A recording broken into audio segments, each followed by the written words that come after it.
Hello friends, आज पढ़िबा आमे सप्तम श्रेणीर विज्ञान बहिर चतुर्थ अध्याय तंतुर वस्त्र। एही अध्यायर अभ्यास कार्य देखिबा। तो चलो स्टार्ट करिबा। 1 नंबर क्वेश्चन देख कहिछि केउटी ठीक। रेशम कीट एक देश अटे। ऑप्शन 4टी हैला लार्भा, शुक कीट, गरी रहिछि लार्भा और शुक कीट, खरे रहिछि लार्भा और नुहे किंबा शुक कीट नुहे। रेशम कीट कौन गोटे हूँ शुक कीट अटे, तेणु यार आंसर ख ऑप्शन नंबर ख शुक कीट।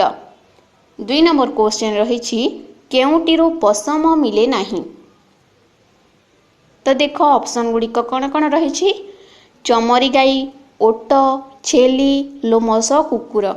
तो पशम तंतु आमको को मानक ठारू मिली थे चमरी गाई, ओट, छेली एमानक ठारू आमे पशम पाई थाउ, किंतु जो लोमस कुकुर रही ताहाठारू पशम तंतु बाहरी न थाई बा ताहाठारू जो लोम को आमे पशम तंतु होई न थाई। तो यह हैला लोमस कुकुर ठारू पशम मिली न थाई। 3 नंबर क्वेश्चन हैला शून्य स्थान पूरण कर। करे रही उल पोशाक डैश तंतुरु प्रस्तुत हुए।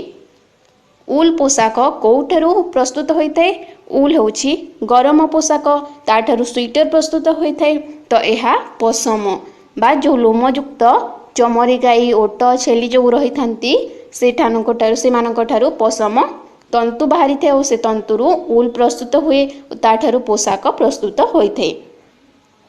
उल होची तेणु पशम तंतुरु प्रस्तुत हुए। खरे रही सबुठारु उन्नत मानर पशम डैश जातिर मेंढा लोमरु मिली थाई। सबुठारु उन्नत मानर पशम कहाठारु मिली थाए? केउ जातिर मेंढा मानक ठारू ना लोही मेंढा। लोही जातिर मेंढा मानक ठारू सबुठारु उन्नत मानर पशम आमको मिली थाए। ग नंबर हैला कटा जाउथिबा लोम को परिष्कार करिबा द्वारा एथिरे लागिथिबा धूली, मली और डैश पदार्थ बाहरी जाए। तो जो कटा जाइथिबा आमे प्रथमे जो मेंढा किंबा चमरी गाई, ओट, छेली मानकर लुम को काटिले, जो काटिला परे सेकेंड प्रोसेस कौन रही ताठारू ताहार लोम से लोमरू को परिष्कार करिबा। तो से परिष्कार करिबा मध्यरे लोमरे थिबा धूली, मली और तेलिया अंश सबू बा तेलिया पदार्थ सबू बाहरी जाइए। तो एठारे देख देइछि धूली, मली और कौन है तेलिया पदार्थ। तापर देख घ नंबर रेशम कीटर डैश वायु संस्पर्श आसिले यह रेशम सूतारे परिणत हुए। रेशम कीटर लाल, ताहार लाल वायुर संस्पर्श आसिला मात्रे ही ताहा रेशम सूतारे परिणत होता है। 1 नंबर रहिला मठा लुगा डैश प्रकार रेशमरू प्रस्तुत। आंसर कौन हम ना मठा लुगा टसर प्रकार रेशमरू प्रस्तुत। तापर देखिबा नेक्स्ट 4 नंबर क्वेश्चन क स्तंभ शब्द सह ख स्तंभर शब्द मिलाओ। क स्तंभ रे कौन कौन रही तूतपत्र, शुक कीट, इरी, चमरी गाई। खरे कौन कौन रही रेशम कीट, एंडी, रेशम कीटर खाद्य ओ पाट, तिब्बत और लद्दाख अंचल। तो प्रथमे करे देख जो रही तूतपत्र ताहा कहा सहित मेल खाऊची रेशम कीटर खाद्य अटे। जो रेशम कीट रही थाए ताहांकर खाद्य होची तूतपत्र, तेणु यह ताहा सहित मेल खाऊची। तापर देख शुक कीट, शुक कीट तारु कौन प्रस्तुत हुए रेशम कीट। तो रेशम कीट तापर रही इरी, इरी कौन गोटे एंडी पोक। 4 रही चमरी गाई, चमरी गाई कौठारे देखा जाए ना तिब्बत और लद्दाख अंचल रे। तो यह सहित मेल खाऊची। तो यहीपरि भाव में तुम क स्तंभ सह ख स्तंभर शब्द गुड़ी को मिलाइब।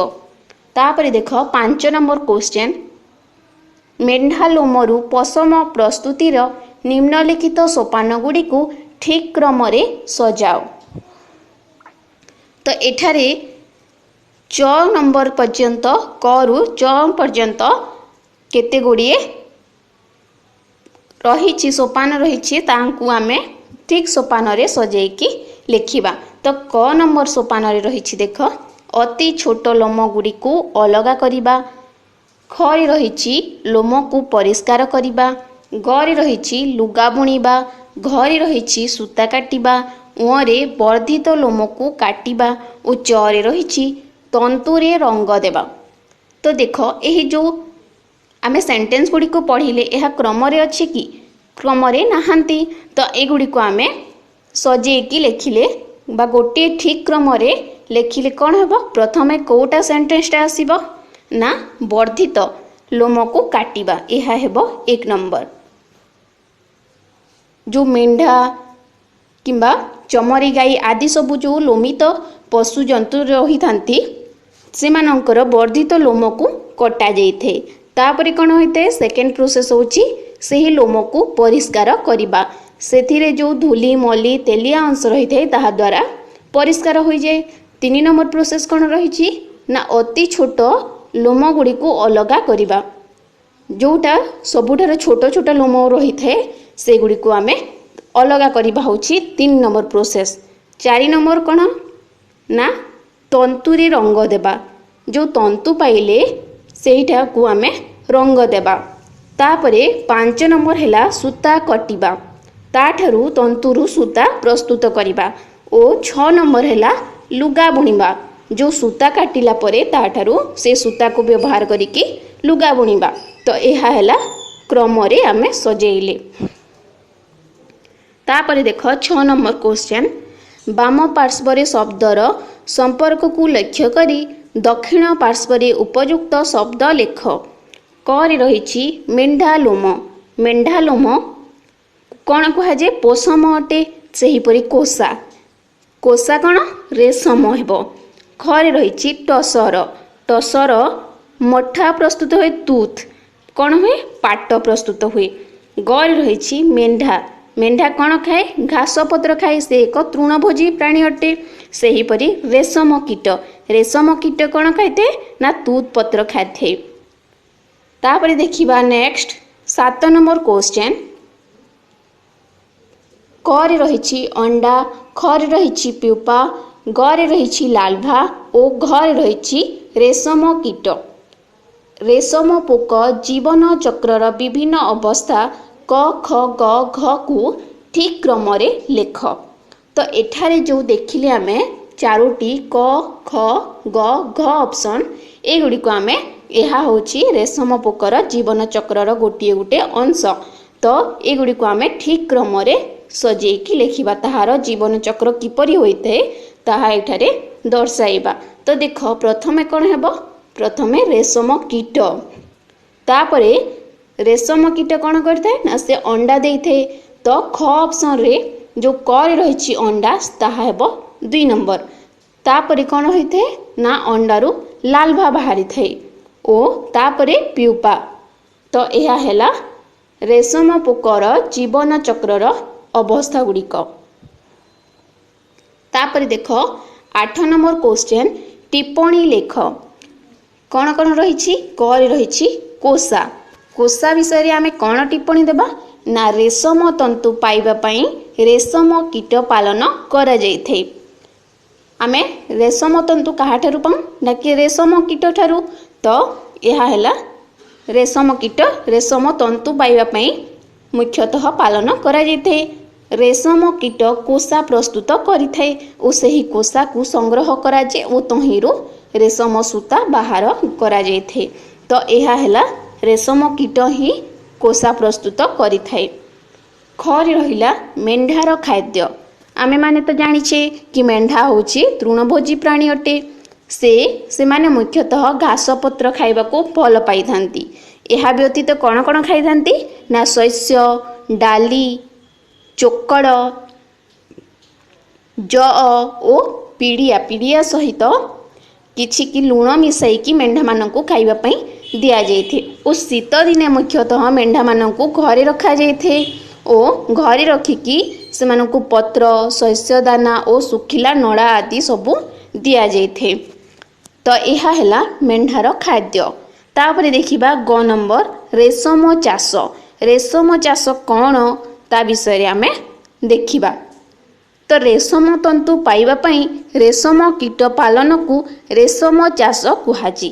आमे जो रेशम तंतु व्यवहार करिथाऊ बा सूता जो प्रस्तुत हुए से ही रेशम तंतु पाइबा पई रेशम कीटर को पालन करने को पड़िबो। तो ताहार पालन बा ताहार चाष को कुहाजे रेशम चाष। जानि परिलो।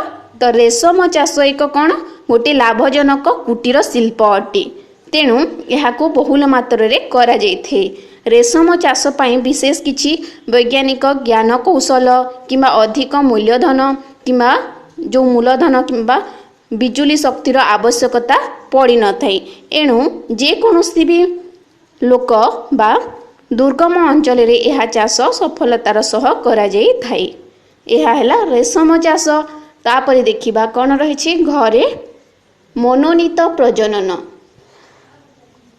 मनोनीत प्रजनन कौन ना मेंढा छेली चमरी गाई और अन्यान्य केतेक पशु मानकर लोमरु पशम मिली थाए। सेही मेंढा शरीर रे दुई प्रकार लोम देखा जिथे। ताहा कौन कौन मोटा लोम और नरम चर्म लोम। तो जो नरम और पतला लोमरु मुख्यतः पशम तंतु मिली थाए और यह चाहिदा मध्य बेसी रही थाए। सेही मध्यरु केतेक जातिर मेंढार केवल नरम लोम रही थाए। किंतु आजिकाली विभिन्न प्रकार पद्धति अवलंबन करा जाई कि केवल उन्नत मानर नरम लोम थिबा मेंढा प्रस्तुति करा जाउछि बा सृष्टि करा जाई पारुछि। एही जो प्रक्रिया को कुहाजे मनोनीत प्रजनन। तो जानि परिलो कि मनोनीत प्रजनन कहिले कौन। यह होछि मुख्यतः एबे विभिन्न प्रकार पद्धति अवलंबन करा जाई कि उन्नत मानर नरम लोम थिबा मेंढा सृष्टि करा जाउछि। एही प्रक्रिया को कुहा जाउछि मनोनीत प्रजनन। तापर देखिबा 9 नंबर क्वेश्चन केउटी ठीक ओ भूल चिन्हाओ। तो करी कौन रही मेंढार लोमटा लोमरु भल पोषम तंतु मिली। यह कौन हम मेंढार मोटा लोम किंबा कौन नरम लोम कौन होता है कौटार आमको भल तंतु मिली थाए।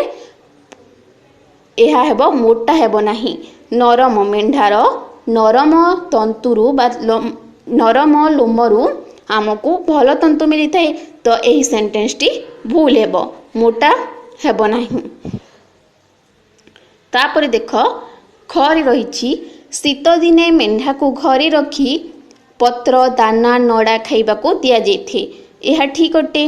तो ठीक हेब। गरे रही छोट पशम तंतु को चदर बुणा पाई व्यवहार करा जाई। तो सेंटेंस टी ठीक अच्छी ठीक चिन्ह देबा। घरे रहिला रेशम कीट तूतपत्र खाइबा समय रे लाल झरई कोसा प्रस्तुत करी। यही सेंटेंस टी ठीक नहीं। तो उरे रहिला रेशम सूतारे स्वेटर बुणा जाए नहीं। तो एठारे ठीक भाबरे पढ़िबो बुणा जाए नाही कहिछि। तो ठीक सेंटेंस हबो कि नहीं। पशम रे बुणा जाइथे रेशम रे बुणा जाए न थाई। तो यह हैला ठीक आंसर। तो टिक चिन्ह देबा। वीडियो जदि भल लागिथिले गोटे गोटे लाइक करिबो पिला माने।